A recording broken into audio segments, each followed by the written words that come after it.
So a relation is a collection of ordered pairs, and we saw that already on the table. The collection that we had is the ordered pairs that we produced and we connected the dots. In general, that's what a relation is. A domain is the collection of the relation's first coordinates. A range is the collection of the relation's second coordinates. I'm going to use blue and yellow to color code the rest of this section. Every time you see blue, that means it's an element in the domain, or it has to do with the domain, and yellow has to do with the range. So you can see here 4 and 3, domain, range, domain, range, domain, range. I've collected all the y values here in the range and all the x values here in the domain. The instructions say shade the domain on the x-axis and shade the range on the y-axis.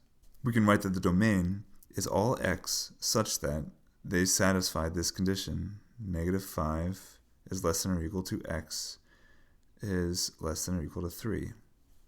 And you can see the domain right here, from -5 all the way up to +3. The range is going to be all the y values that satisfy this other condition, that the fact that they go between -3 and +2. You can see that here. They go from -3 all the way up to +2. Here, the domain is all x such that they go from -5 is less than or equal to x is less than or equal to +5. The y values span -4 to +5. Now you might say, Bergman, what does all this mean? Right here, what is this line? What it's saying is that it's creating a rule. This is the collection, the set of all x values such that they satisfy this condition. So if your x value satisfies this condition, then it can be in the collection and it can be inside the set of all numbers. Here at 13, I want you to try number 13. Do it exactly the way we did the previous two. The collection of all x values, it's almost every single x value is represented here. Except for one of them, there's a break in the graph right in the middle. Right here, all x values are represented except for the x value of 0. The domain is all x such that x is not equal to 0.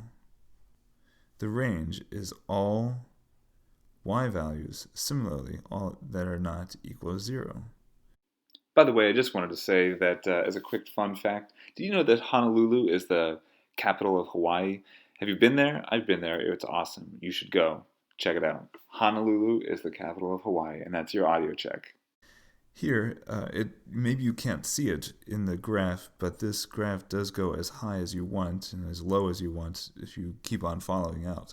So we can say that this graph has a range of all real numbers. This is the symbol for all real numbers. All real numbers. The way you draw this symbol is it's basically an R with an additional vertical line right next to it. Now what about the domain? What x values are represented on this graph? Well, none of them that are negative values, and even between 0 and 1 there's no values there.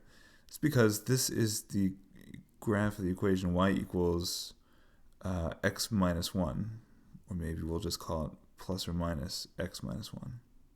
So really, when we're looking at this particular graph, although you and I know how to take the square root of a negative number, we don't really have a place to put imaginary numbers on this graph.